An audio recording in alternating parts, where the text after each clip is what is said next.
이 시간에 하나님 말씀을 찾겠습니다. 열왕기상 6장. 열왕기상 6장입니다. 열왕기상 6장 1절에서 13절까지 말씀. 구약성경 519페이지에 있습니다.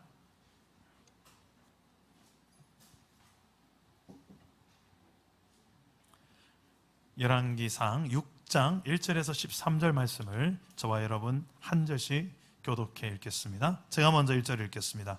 이스라엘 자손이 애굽 땅에서 나온 지 480년이요 솔로몬이 이스라엘 왕이 된 지 4년 15월 곧 둘째 달에 솔로몬이 여호와를 위하여 성전 건축하기를 시작하였더라.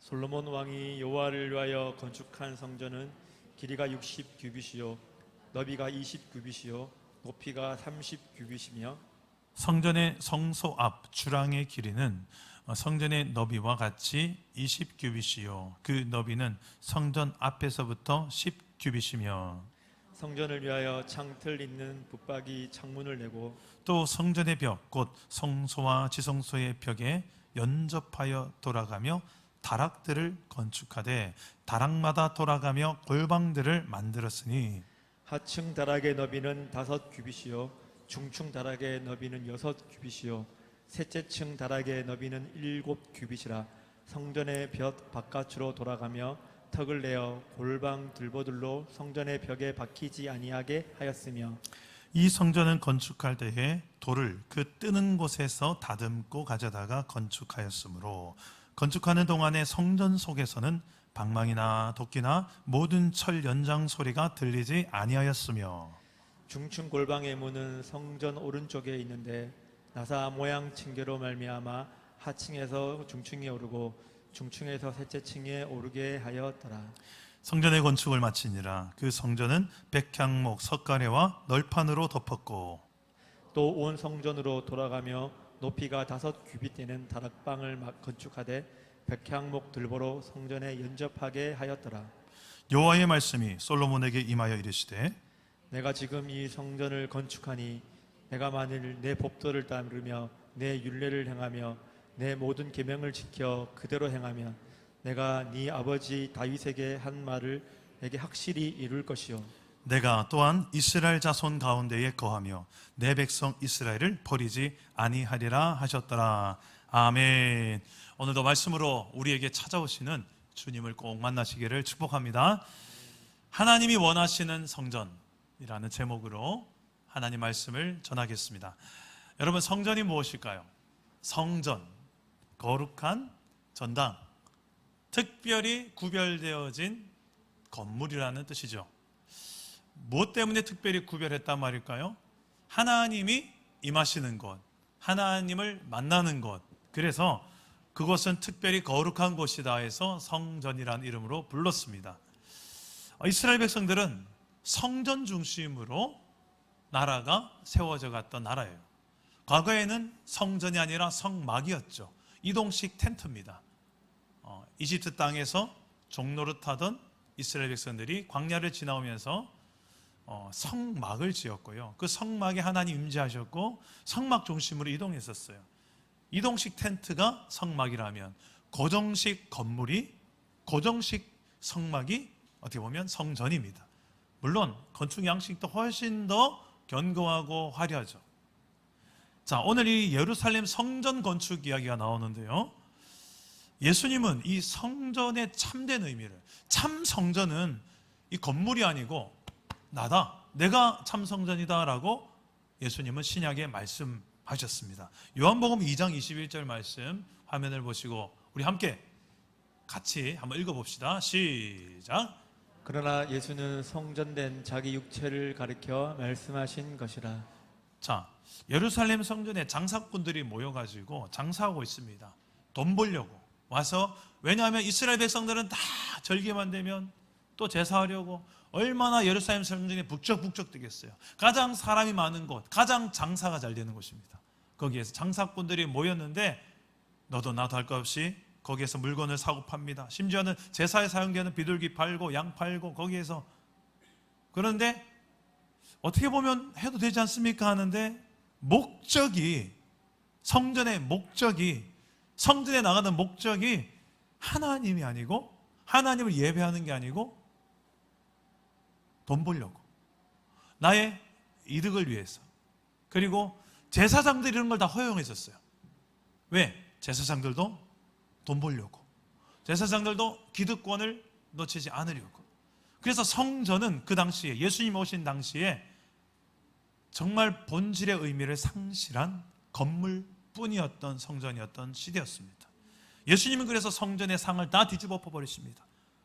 예수님께서 화를 내신 장면이죠. 그리고 만민이 기도하는 집을 강도의 소굴로 너희가 만들었도다 라고 그들을 책망하시죠. 그러면서 이 성전을 헐어라, 내가 3일 만에 다시 세울 것이다. 이게 무슨 말이냐면 예수님이 십자가에서 죽을 것을 의미하는 거였어요. 내가 죽고 3일 만에 부활할 것이다. 그리고 내가 참 성전이다라는 거예요. 내가 참된 성전으로서, 과거의 옛 성전은, 예루살렘 성전은 나를 그냥 드러내는 기능을 했을 뿐이지, 이제 내가 온 이상 과거의 이 건물의 성전은 자기 소임을 다 마치고 이제 물러가야 될 때다. 이제 우리가 거해야 될 진정한 성전은 예수 그리스도라고 성경은 말씀합니다. 건물의 성전이 아니고 예수 그리스도 안에서 우리는 하나님을 만날 수 있는 줄 믿으시기를 바랍니다. 이것을 위해 예수님이 2023년 전에 이 땅에 오신 거예요. 역사적 사실로 이 땅에 오신 거예요. 왜? 자신의 몸을 찢어서 십자가에 죽여서 자신이 우리의 죄를 대신 죽고 우리가 하나님을 만나는 성전이 되시기 위해서. 예수님은 그래서 제자들에게 이렇게 가르치셨어요. 나는 포도나무요, 너희는 가지니 저가 내 안에, 내가 저 안에 있으면 이 사람은 과실을 많이 맺나니 너희가 나를 떠나서는 아무것도 할 수 없음이라. 나의 안에 거하라. 너희가 내 안에 거하고 내 말이 너희 안에 거하면 무엇이든지 원하는 대로 구하라. 그리하면 이루리라. 어떻게 해서는 하나님은 우리와의 이 연합을 말씀하십니다. 이걸 위해서 예수 그리스도께서 이 땅에 오셔서 죽으신 거예요. 이제 우리는 예수님을 믿음으로써 놀라운 기적 같은 일들이 벌어졌습니다. 예수님이 성전되어서 예수님을 믿는 믿음으로 예수님 때문에 우리 하나님을 만나고 하나님 임재를 체험하게 됐어요. 더 이상 죄가 가려서 하나님과 우리 사이를 갈라놓지 못하고 나의 죄 때문에 하나님과 나 사이가 갈라지지 않고 예수님이 그 문제를 다 해결하시고 십자가에서 이젠 예수님 때문에 언제든 어떤 상황이든 하나님을 만날 수 있는 시대가 되었습니다. 뿐만 아니라 내가 성전이 되었어요. 무슨 말 하는 것입니까? 방금 예수님이 성전이라며 내가 성전이 되었어요.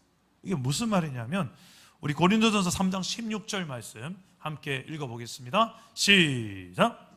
너희는 너희가 하나님의 성전인 것과 하나님의 성령이 너희 안에 계시는 것을 알지 못하느냐. 자, 옆 사람에게 이렇게 한번 인사해 봅시다. 당신은 하나님의 성전입니다. 당신은 하나님의 성전입니다. 우리 부부가 함께 오신 분들 좀 쳐다보면서 해주세요. 당신 한 번 더 해봅시다. 선포하세요. 당신은 하나님의 성전입니다. 시작. 당신은 하나님의 성전입니다. 이 말을 말하기 제일 힘든 관계가 원래 부부 관계예요.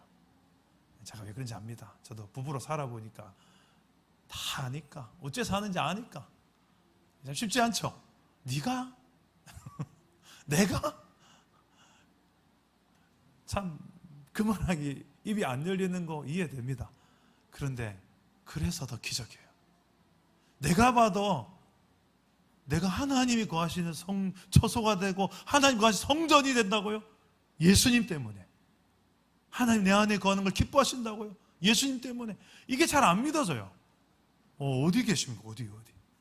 내 삶에 하나님이 계신 증거는 또 무엇입니까?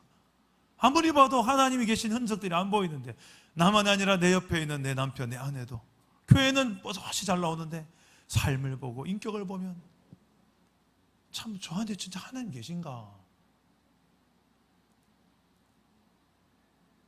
우린 참 고민을 해봐야 될 문제가 아니겠습니까? 질문 하나 해보겠습니다.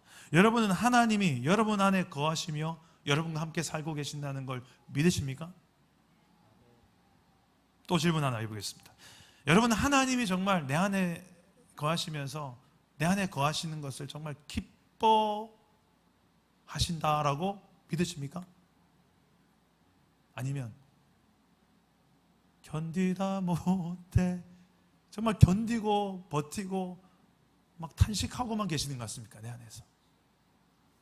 저 스바냐에서 말씀한 스바냐 선지자가 이야기했던 것처럼 너의 하나님 여호와가 너의 가운데 계시니 그는 너를 구원하실 전능자시라. 그가 너를 기뻐하여 기쁨을 이기지 못하여 하신다.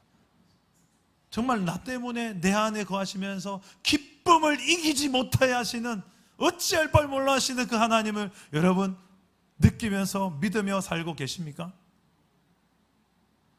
아닌데요. 하나님 별로 나를 안 기뻐하시는 것 같은데요. 여러분, 또 하나 질문해 보겠습니다. 하나님은 내가 어떤 성전이기를 기대하시고 원하실까요? 하나님은 여러분이 어떤 성전이기를 기대하실까요? 여러분, 정말 그런 하나님이 원하시는 성전으로 잘 지어져 가고 있습니까? 아니면 보수공사가 필요한 곳이 있습니까? 하나님의 기뻐하신 성전이고 싶진 하지만 환경과 상황이 날 안 도와주네요. 목사님, 자꾸만 흠집이 나네요. 상처가 생기고 결핍이 생기고 마음이 수십 번 더 무너지고, 그래서 나도 그러고 싶지 않았는데 나도 또 죄짓고 그렇게 되네요. 하나님이 이런 내 안에 상처투성이, 결핍투성이, 내 안에 시기하고 질투하고 원망하고 비판하고 정죄하고 이런 내가 나를 아는데, 야, 이런 나를 정말 기뻐하실까? 내 안에 거하시기는 한 걸까? 우린 이런 생각을 할 때가 솔직히 있습니다.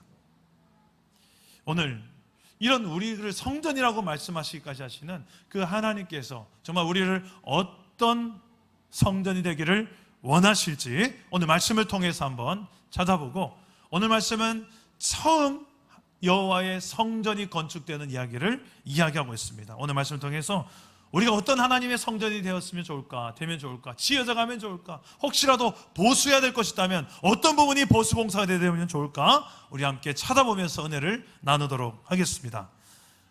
우리 뒤에서 우리 유년 초등부가 예배하고 있지만 신경 쓰지 마시고 더 저를 집중하시고 예배하시면 되겠습니다. 첫째로, 하나님이 원하시는 성전은 어떤 사람인가? 구원받은 하나님 나라 백성입니다. 따라서 해봅시다. 구원받은 하나님 나라 백성. 구원받은 하나님 나라 백성. 자, 우리 1절 말씀을 우리 다 같이 한번 읽어보겠습니다. 1절입니다. 시작.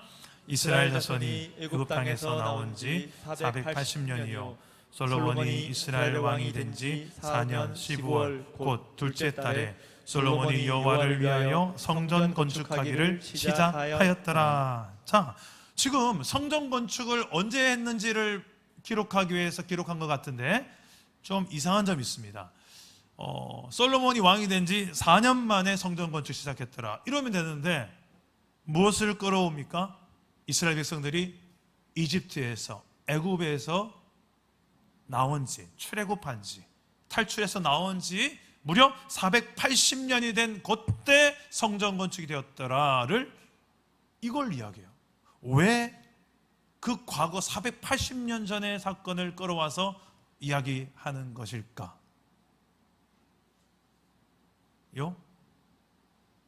왜 480년 전의 이야기를 가져와서 지금 성전 건축하는 시기를 말할까요?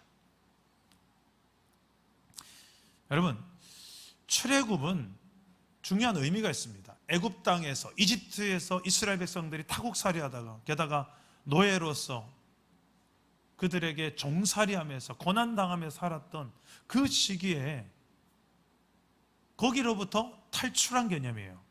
자, 이걸 영적인 의미로 뭐라고 말하면 좋을까요? 두 자입니다. 출애굽의 영적 의미는 땅땅, 땡땡이다. 예? 구원. 역시 우리 권사님, 안경순 권사님, 박수 한번 쳐주십시오. 야. 자, 출애굽은 구원을 의미합니다. 그렇다면 권사님 한 번만 더 답을 해주십시오. 구원의 목적은 무엇일까?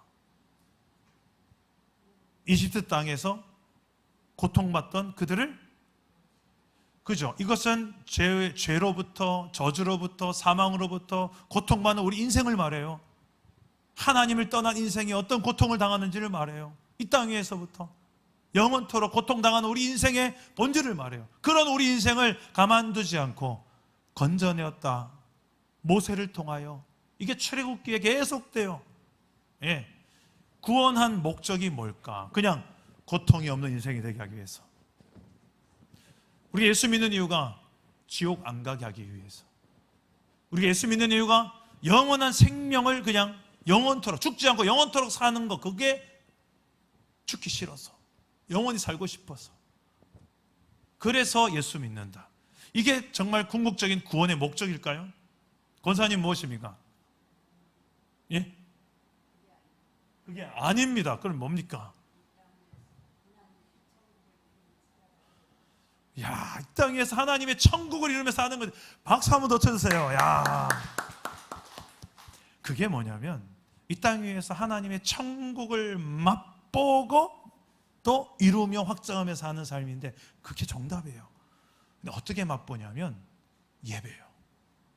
우리 한번 출애굽기를 한번 찾아볼까요? 출애굽기에 왜 이스라엘 백성들을 구원하셨는지, 그 구원의 목적이 나옵니다. 우리 한번 출애굽기 7장 16절 다 같이 한번 읽어보겠습니다. 시작.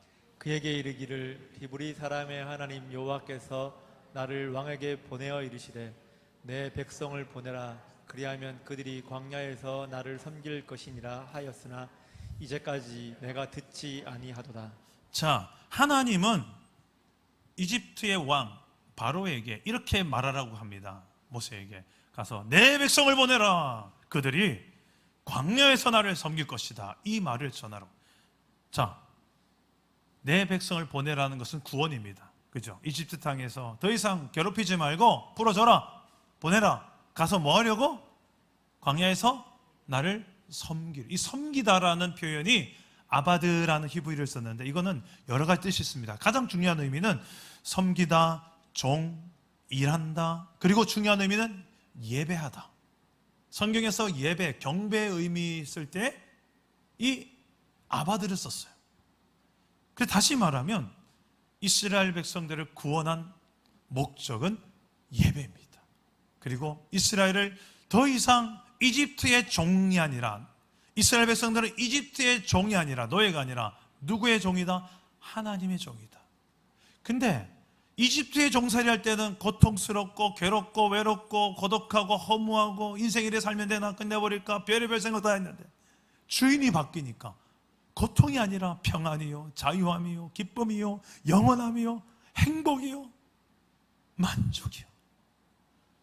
주인이 바뀌니까 인생이 이렇게 된다는 게 성경이 말하는 하나님의 나라의 원리입니다. 예수 믿는 것은 주인이 바뀌는 거예요. 그냥 지옥 안 가는 게 예수 믿는 것의 목적입니다가 아니라 내 인생의 주인이 바뀌는 거예요. 그리고 그 주인을 섬기는 게 우리의 목적이에요. 이 섬긴다는 표현은 예배하는 거예요. 하나님을 예배하는 거예요. 더 이상 다른 우상을 예배하지 않고, 다른 나 자신을 위해 살지 않고, 다른 팔궁산에 가서 이걸 하며 살지 않고, 하나님이 나의 신입니다. 하나님이 나를 만드신 창조주입니다. 하나님이 나를 또한 죄로부터 구원한, 심판으로부터 구원한, 고통으로부터 구원한, 저주로부터 구원한 나의 구원자십니다. 그래서 나는 하나님을 예배합니다. 이 예배, 저들이 나를 섬길 것이다. 저들이 나를, 광야에서 나를 예배할 것이다. 하나님의 우리를 향한 구원의 목적은 예배인 줄 믿으시기를 바랍니다. 예배는 우리 살아생전만 하는 게 아니라 죽고 나서 영원토록 할 우리의 최고의 기쁨인 줄 믿으시기를 바랍니다. 그런데 하나님께서 이 놀라운 하나님 원하시는 예배는 우리 안에 거하시면서, 우리를 성전 삼으시면서, 우리를 구원하셔서 나를 예배의 처소로 삼으셔서 내 안에서 나랑 교제하기를 원하세요. 이걸 신학적인 용어로 연합이라, 연합. 하나님과 내가 연합된 상황. 우리가 연합되어져서 하나님과 교제할 수 있는, 예배를 할 수 있는 상황이 되었어요. 어떻게? 예수님 때문에. 예수님으로 인하여서 이 놀라운 복을 누리게 된 줄 믿으시기를 바랍니다. 이 놀라운 사실을 담은 축복송이 하나 있습니다. 이 축복송으로 여러분을 좀 축복하고 싶은데요. 당신은 하나님의 거룩한 성전, 그 안에 주 성령 계시네. 당신을 통하여서 하나님 나라 이 땅 위에 이루어지리. 할렐루야. 우리는 하나님이 원하시는 성전입니다. 하나님이 원하는 성전은 바로 당신입니다. 당신은 예수님을 믿음으로 하나님이 원하시는 거룩한 성전이 될 수 있기를 주님의 이름으로 축복합니다. 둘째로 하나님 원하시는 성전은 어떤 사람인가? 하나님을 경외하는 사람입니다. 하나님을 경외한다는 것은 하나님을 두려워할 줄도 알고 하나님을 사랑할 줄도 아는 걸 말해요. 두려워해서 함부로 죄짓지 않고 사랑해서 하나님이 원하시는 뜻대로 살아가는 사람입니다. 자, 오늘 말씀 7절을 우리 다 같이 한번 읽어보겠습니다. 7절 시작. 이 성전은 건축할 때 돌을 그 뜨는 곳에서 다듬고 가져다가 건축하였으므로 건축하는 동안에 성전 속에서는 방망이나 도끼나 모든 철 연장 소리가 들리지 아니하였으며. 자, 성전 건축할 때 특이한 점이 하나 보입니다. 건축 현장이면 당연히 뚝딱뚝딱 쿵쿵쾅쾅 소리가 나야 되는데 뭐라고 합니까? 소리가 들리지 않았다. 철 연장 소리가, 망치 소리가, 뚝딱거리는 소리가 안 났대요. 이게 왜 이런 일이 벌어졌을까? 7절에 보니까 뭐라고 합니까? 돌을 어떻게 제조했어요?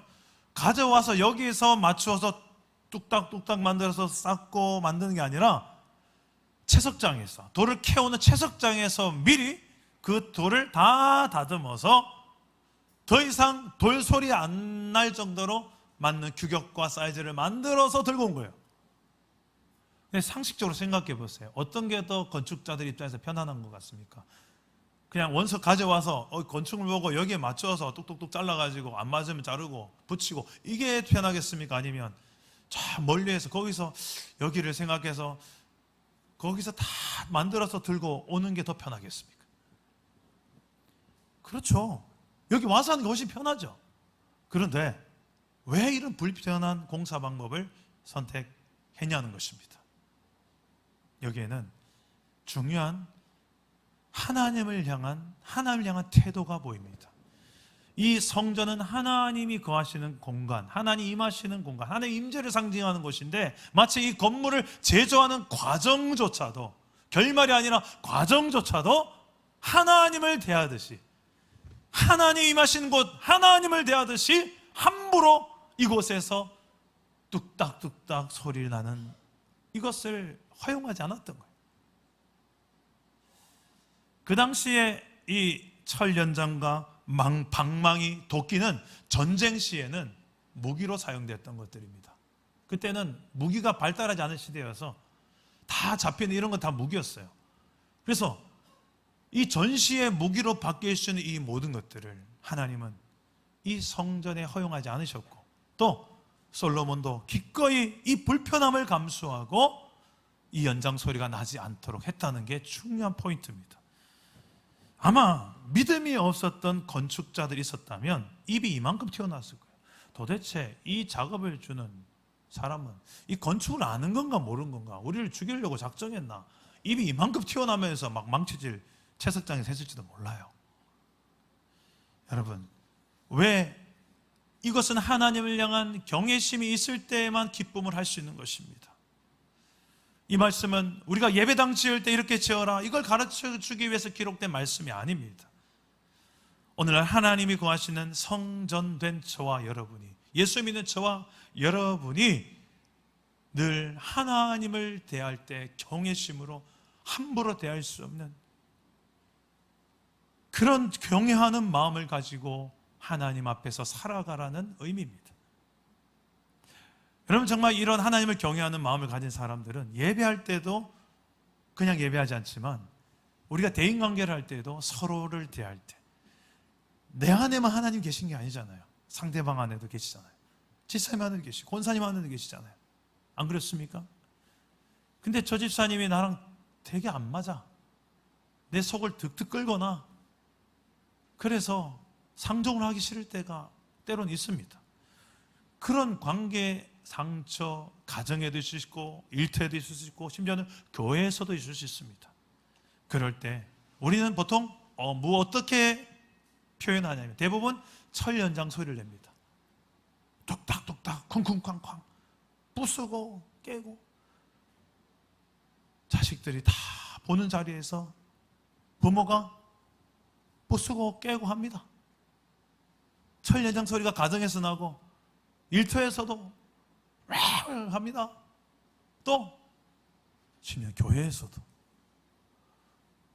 무서워서 재직회를 못 하겠어요. 어떨 때는 예전 우리 교회 말고요. 뭐 재직회 하면 이거 큰 소리 돼야 하는 것도 아니고 그냥 조용조용 말을 다 들을 텐데 이렇게 하니까 후배들이 청년들이 와가지고 재직회는 저렇게 하는 거구나. 큰 소리 치면 다 먹히는 거구나.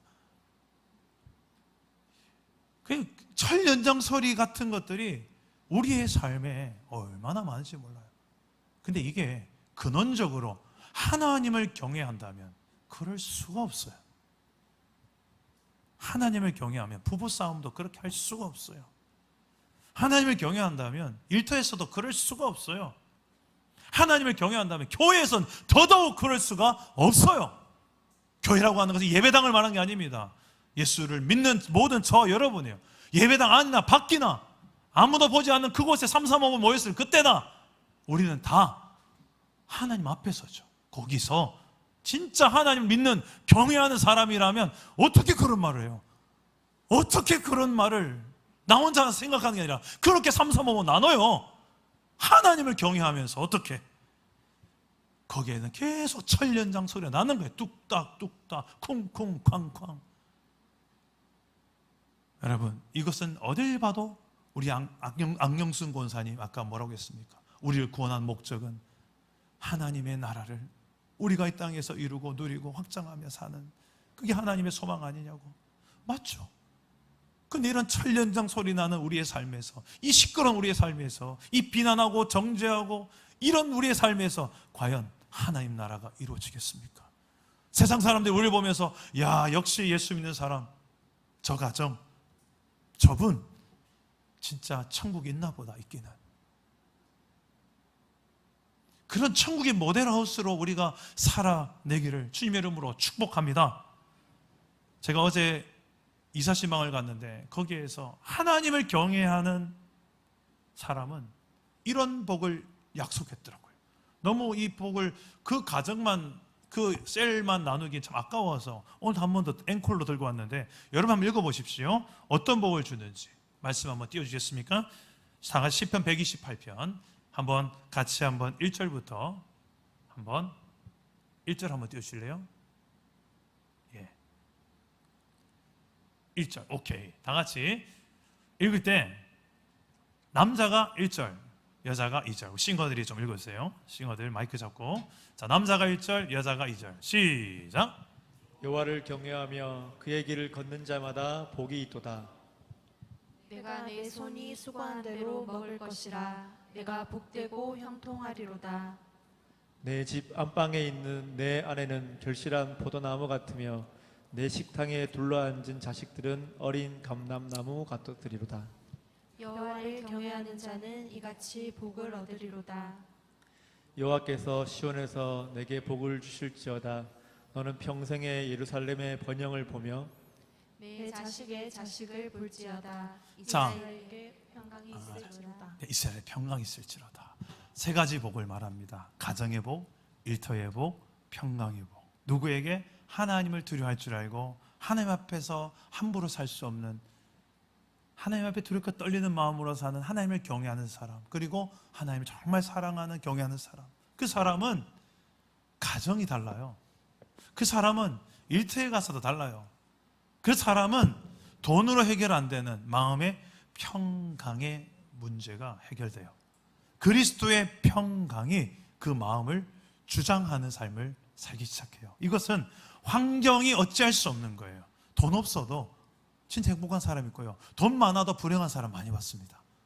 왜? 그리스도의 평강이 있으면 환경이 어찌할 수 없는 진짜 행복이 뭔지를 알더라고요. 여러분이 그런 행복의 평강의 주인공 되기를 축복합니다. 하나님을 경외하는 자마다 이 복을 주겠다는 거예요. 하나님을 경외하는 성전된 나의 삶, 그 삶을 하나님 앞에 한번 우리가 살아드림으로 이 복도 누리고 이 복을 세상 가운데 증거해낼 수 있는 사랑다운 교회 공동체 되기를 주님 이름으로 축복합니다. 마지막으로 하나님 원하시는 성전은 어떤 사람인가? 따라서 봅시다. 하나님의 말씀을 지켜 행하는 사람. 하나님의 말씀을 지켜 행하는 사람. 이게 너무 중요해요. 우리 한번 11절에 13절 함께 읽어봅시다. 시작. 여호와의 말씀이 솔로몬에게 임하여 이르시되 내가 지금 이 성전을 건축하니 내가 만일 내 법도를 따르며 내 율례를 행하며 내 모든 계명을 지켜 그대로 행하면 내가 내 아버지 다윗에게 한 말을 내게 확실히 이룰 것이요 내가 또한 이스라엘 자손 가운데에 거하며 내 백성 이스라엘을 버리지 아니하리라 하셨더라. 아멘. 자, 이 말씀은 좀 특이한 게 지금 성전 건축 이야기 한참 하다가 갑자기 뜬금없이 나온 말씀입니다. 이 말씀 빼고 읽으면 훨씬 더 문맥이 자연스러워요. 계속 성전 건축 이야기하다 갑자기 뜬금없이 쑥 들어온 하나님의 개입이에요. 하나님의 말씀이에요. 왜 이 말씀이 갑자기 삽입됐을까? 하나님은 이것을 강조하고 싶었던 거예요. 이것이 성전을 건물을 멋지게 짓는 것보다 더 중요한 것이라는 것입니다. 네가 나의 율법과 계명을 지켜 행하는 것. 그렇다면 나도 다윗에게 했던 언약을 지킬 것이다. 이 약속의 말씀이에요. 다윗에게 어떤 약속을 했을까? 궁금하지 않습니까? 그 약속이 중요한 약속이거든요. 사무엘하 7장으로 가봐야 돼요. 사무엘하 7장에 가보면 하나님께서 다윗과 언약을 맺는데 이 언약을 하나님께서 이루고 싶어 하십니다. 하나님은 성경의 하나님은 계속 언약을 하셔서 그 언약을 통해서 우리가 연약해서 할 수 없는 것들을 하나님은 언약하셨기 때문에 또 신실하시기 때문에 반드시 그 약속을 지키셔야 되기 때문에 그렇기 때문에 이루어가시는 언약을 통해 이루어가시는 하나님의 나라와 뜻이 있어요. 그게 하나님의 방법이에요. 너무 감사한 방법이에요. 우리가 연약하기 때문에 그러시는 거예요. 그 언약을 다윗과 맺었는데 그 언약을 우리는 너무 중요하게 봐야 됩니다. 그 언약을 하시는 장에 이런 이야기가 있어요. 다윗은 이제 모든 원수들을 주변에 다 무찌르고 평안하게 살 때 다윗은 나단 선지자가 이런 이야기합니다. 나는 백향목으로 만든 멋진 궁전에 사는데 하나님의 법궤는 지금 천막 가운데 있다. 그러면서 하나님이 거하시는 임하시는 그곳 성전을 내가 짓고 싶다. 그렇게 선지자에게 이야기하니까 하나님께서 그날 밤에 선지자에게 임하셔서 다윗에게 전할 말을 주세요. 자, 어떤 말을 주시는지 중요한 말씀인데 한번 꼭 읽어봅시다. 사무엘하 7장 5절에서 7절입니다. 함께 큰 소리를 읽어보겠습니다. 시작. 가서 내 종 다윗에게 말하기를 여호와께서 이와 같이 말씀하시되 네가 내가 나를 위하여 내 내가 살 집을 건축하겠느냐. 내가 이스라엘 자손을 애굽에서 인도하여 내던 날부터 오늘까지 집에 살지 아니하고 장막과 성막 안에서 다녔나니 이스라엘 자손과 더불어 다니는 모든 곳에서 내가 내 백성 이스라엘을 먹이라고 명령한 이스라엘 어느 지파들 가운데 하나에게 내가 말하기를 너희가 어찌하여 나를 위하여 백향목 집을 건축하지 아니하였느냐고 말하였느냐. 네, 하나님은 네가 나를 위해 집을 짓겠다고? 야, 난 예전부터 너희가 출애굽할 때부터 너희 안에 함께 거하지 않았느냐? 나는 천막과 텐트 너희들 가운데에서 언제나 다녔어. 내가 언제 그러면서 너희에게 백향목으로 만든 멋진 집을 나를 위해 지어달라고 한 적이 있느냐? 도리어 하나님은 11절에 보니까 내가 널 위해 집을 지어줄게. 하나님은 나를 위해 집 짓지 말고 내가 널 위해 집을 지어줄게 라고 이야기하세요. 그러면서 하나님은 아주 중요한 언약을 이야기하는데 12절 13절입니다. 이 말씀을 꼭 기억하시면 좋겠어요. 함께 읽어봅시다. 시작. 내 소환이 차서 내 조상들과 함께 누울 때에 내가 내 몸에서 날 내 씨를 내 뒤에 세워 그의 나라를 견고하게 하리라. 그는 내 이름을 위하여 집을 건축할 것이요 나는 그의 나라 왕위를 영원히 견고하게 하리라. 예, 하나님의 이름을 위해서 집을 건축할 사람 바로 네 씨로부터 나올 것이다. 너는 안 돼. 너는 칼에 너무 피를 많이 묻혔지 않느냐. 손에 전쟁을 많이 한 사람이니까 이 거룩한 성전을 지으면 안 돼. 그러면서 네 씨로부터, 네 후손으로부터 나올 너의 한 명이 바로 내 이름을 위하여 집을 건축할 것이다. 우리는 이 대목에 있어서 이 사람이 솔로몬이구나라고 우리는 예상을 해요. 그런데 성경 전체를 보면 이게 솔로몬만 이야기한 게 아니구나라는 것을 우리는 알게 돼요. 솔로몬을 통하여서 누군가를 보여주려고, 솔로몬인 것 같은데 솔로몬을 통해서 예표하기 위해서 지금 하시는 표현입니다. 더 큰 그림을 보면 장차 오게 되실 예수 그리스도를 예표하는 말입니다. 그래서 예수님이 이 땅에 오실 때에 백성들이 이렇게 이야기하죠. 메시아로 인정하는 고백, 찬송하리로다. 다윗의 자손으로 오시는 이여. 다윗의 후손으로 오는 이 사람을 기다렸거든요. 열왕기서는 핵심 메시지가 이거예요. 열왕기, 수많은 이스라엘의 왕에 대한 이야기예요. 근데 이게 언제 기록된 거냐면 이스라엘 백성들이 포로로 지낼 때, 멸망하고 예루살렘 성 다 무너지고 포로로 지낼 때 그들을 위해서 역사를, 이스라엘의 역사를 되짚어 보도록 기록했어요. 왜 이스라엘에게 이런 과거사를, 역사를 이때 기록했을까요? 생각해 보세요. 이스라엘 백성은 지금 포로기로 살면서 비참한 삶을 살고 있어요. 나라 잃고 땅 잃고 성전 잃고. 그때 이 열왕기서를 읽으면서 무슨 생각을 했을까요?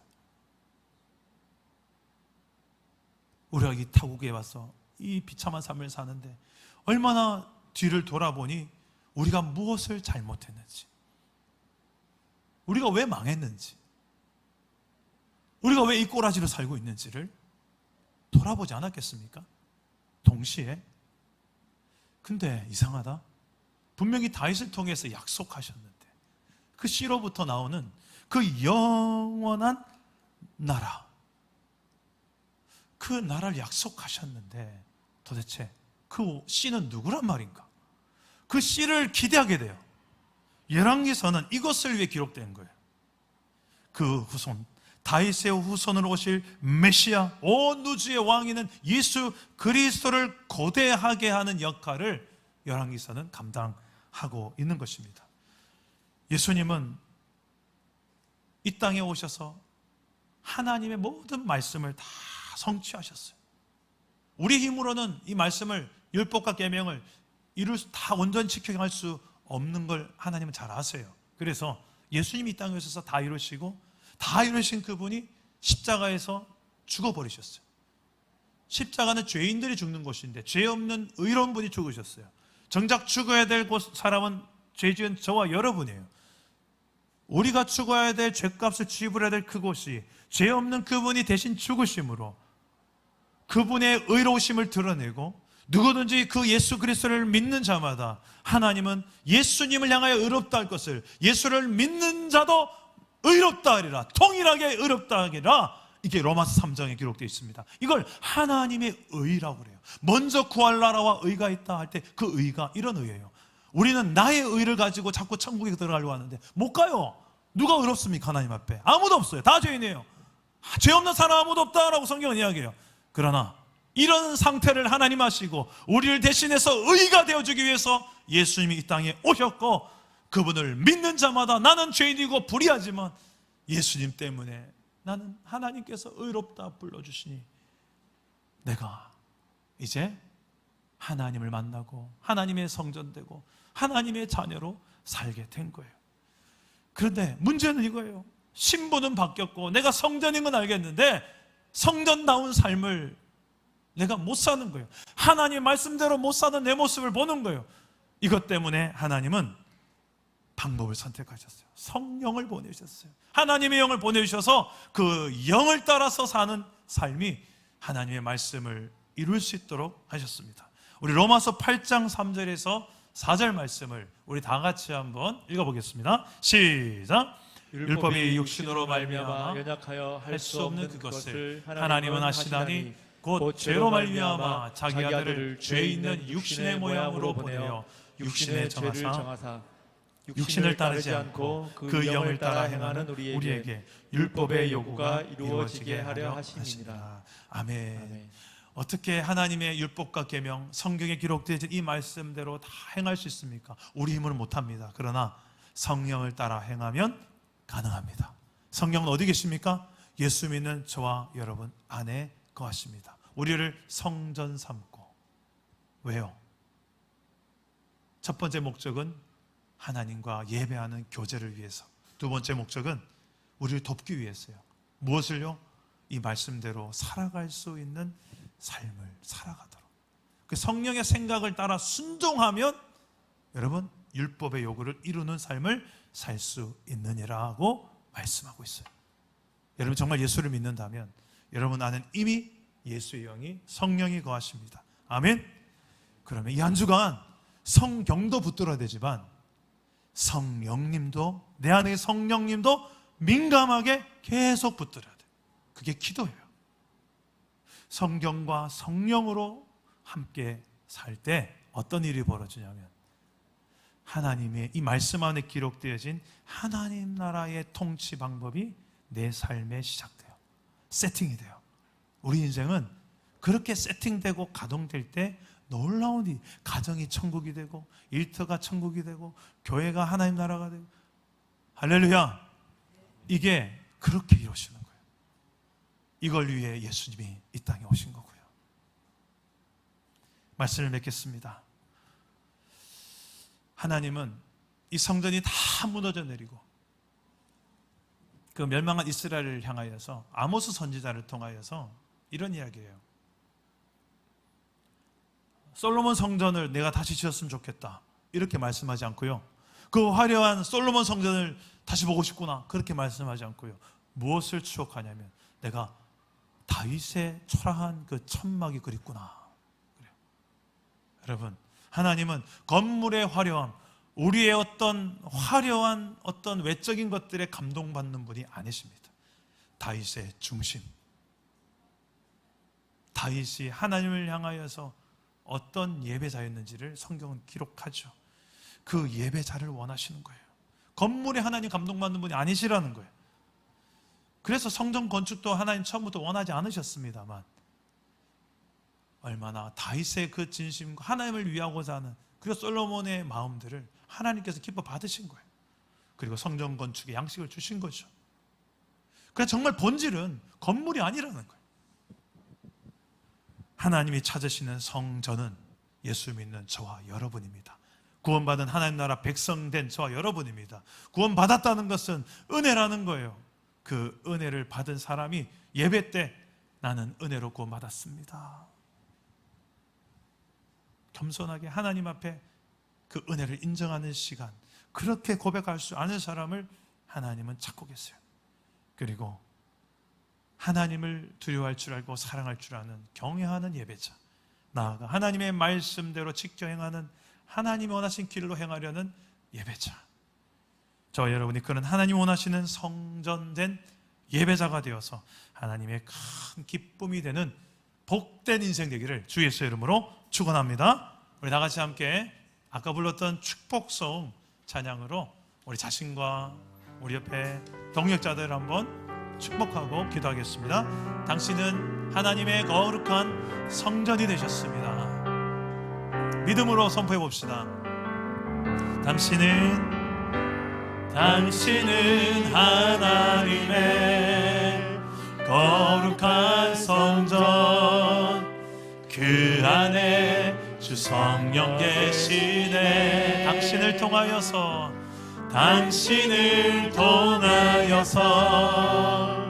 하나님 나라 이 땅 위에 이루어지리. 한 번 더 고백합시다. 당신은 하나님의 성전입니다. 당신은 하나님의 거룩한 성전, 그 안에 주 성령 계시네. 당신을 통하여서 하나님 나라 이 땅 위에 이루어지니. 2절 가사 해볼까요? 내 몸은 하나님의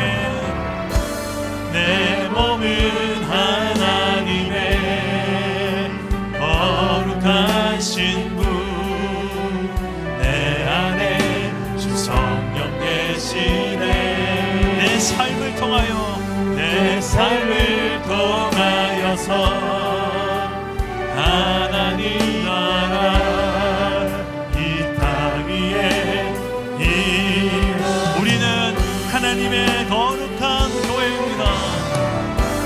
우리는 하나님의 거룩한 교회, 우리 안에 주 성령 계시네. 우리를 통하여서 하나님 나라 이 땅 위에 이루어지리. 우리 다시 한번 찬양할 때 우리 자리에서 다 같이 한번 일어나 봅시다. 일어나서 여러분들이 정말 해야 될 고백이 이것입니다. 나는 하나님의 성전입니다. 하나님의 몸된 교회입니다. 그 성전다운 삶을 내가 살아가기를 소망합니다. 그리고 우리 사람을 그렇게 한번 축복하면서 한 번 더 불러봅시다. 당신은 하나님의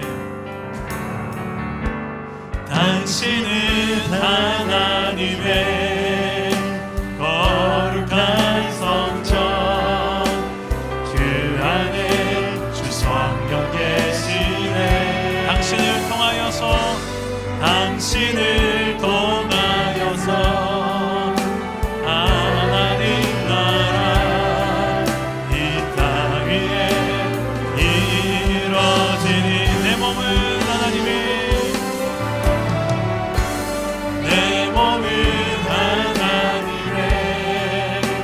거룩한 신부, 내 안에 주 성령 계시네. 내 삶을 통하여서 하나님 나라 이 땅 위에 이루어지니. 우리는 하나님의 거룩한 교회, 우리는 하나님의 거룩한 교회, 우리 안에 주 성령 계시네. 우리를 통하여서 하나님 나라 이 땅 위에 이루어지니. 우리 한번 기도합시다. 예수님을 통해서 우리를 구원하신 목적, 하나님의 성전 되게 하시려고, 그래서 하나님과 예배하는 삶을 살게 하시려고, 그리고 나아가 이 하나님이 내 안에서 거하시면서 나를 도와주시려고, 말씀대로 지켜 행할 수 있는 힘을 주시려고 우리 안에 거하십니다. 오늘 그 성령님을 더 이상 탄식하게 하는 우리의 생각과 행실을 내려놓고 성령님을 기쁘게 하는 내 삶을 다짐하며 기도합시다. 하나님이 원하시는 게 무엇인지 여러분 잘 아시잖아요. 성령은 또 가르쳐 주실 거예요. 하나님 앞에 내가 어떻게 반응해야 될지 주여 내게 알게 해주시고 순종할 힘을 허락하여 주옵소서. 그리하여 내 삶에도 하나님 나라가 누려지게 하시고 증거되게 하시고 확장되게 하옵소서. 우리 가정이 천국 같은 가정, 내 일터가 나를 통하여 하나님을 보고 하나님 나라를 보여주는 그런 내가 통로가 되게 하시고, 우리 사랑나무의 공동체 때문에 이 중산지구 땅에 많은 영혼들이 하나님과 그의 나라를 보게 하는 그런 축복의 통로가 되게 하여 주옵소서. 그런 성전된 삶을 살게 하여 주옵소서. 기도하시기 바랍니다. 다 같이 한번 기도하겠습니다. 하나님 아버지, 우리가 이런 삶을 살고 있습니다. 하나님이 우리와 함께 하심이, 하나님이 우리 안에 거하심이 믿어지게 하시고, 그 하나님과 날마다 예배하며 교제하며 연합된 삶을 누리며 그 하나님을 증거하며 살아가시도록 성령이여 도와주시옵소서. 하나님이 우리를 정말 사랑하시며 우리를 기뻐하시며 우리를 원하시는 그 하나님의 마음을 알아서 날마다 하나님의 임재 앞으로 그 보좌 앞으로 나아가 하나님의 원하시는 예배자로 살아가도록 도와주십시오. 그 구원의 은혜 날마다 감격할 수 있는 그 십자가의 구원의 은혜에 감격하는 예배자 되게 하시고, 여호와 하나님을 경외하여서 함부로 우리 안에 많은 연장들의 소리를 내지 않고 하나님을 경외하는 마음으로 살게 하시고, 하나님 주신 하나님의 말씀 뜻대로 우리가 내 기준으로 사는 것이 아니라 하나님의 뜻 가운데 하나님의 길을 행하는 그런 참된 성전의 삶, 하나님 원하시는 성전의 삶을 우리가 살아가도록 도와주십시오. 성령께서 우리 안에 그렇게 역사하셔서 이 한 주간 동안 우리의 가정에 안에 성전된 가정으로 하나님 나라가 이루어지게 하시고, 성전된 일터의 삶으로 하나님 나라를 일터에서도 이루어가게 하시며, 우리 교회 공동체가 이 지역 가운데 아름다운 하나님을 담은 성전으로서 하나님 보배를 담은 질그릇으로서 우리가 서로를 존중히 여기며 살아가게 하여 주시옵소서. 오 주님, 우리에게 인연을 허락하여 주시옵소서. 살아계신 하나님, 우리는 하나님의 거룩한 성전이라고 말씀하시는데 뒤돌아보니 너무나도 부끄러운 장면들, 생각들이 떠올라서 하나님 앞에 용서를 구합니다. 하나님, 품지 말아야 될 생각을 너무나도 많이 했고 하지 말아야 될 말들도 너무 많이 하였으며 행하지 말아야 될 행동들도 너무 많이 행하였던 우리의 연약함들을 보게 됩니다. 우리 안에 거하시며 살아 역사하시는 그 하나님을 우리가 믿노라 하면서도 하나님 없는 삶을 살았던 우리의 모든 연약함과 죄악들을 긍휼히 여겨주시고 회개하게 하시고 돌이키게 하시고 다시금 하나님 원하시는 뜻 가운데로 순종하며 행할 수 있는 결단과 힘을 허락하여 주시옵소서. 그리하여서 우리가 이 땅에 살아가는 우리의 삶의 현장이 정말 성전된 영광스러운 삶을 살아 하나님의 나라를 이 땅 위에 보여주며 누리고 증거하며 확장하는 삶을 우리도 살아갈 수 있도록 날마다 예배의 삶을 살아가게 하여 주시옵소서. 한 주간도 그런 놀라운 성전된 삶으로 살아가기를 소망하고 예수님의 이름으로 축복하고 기도드립니다. 아멘.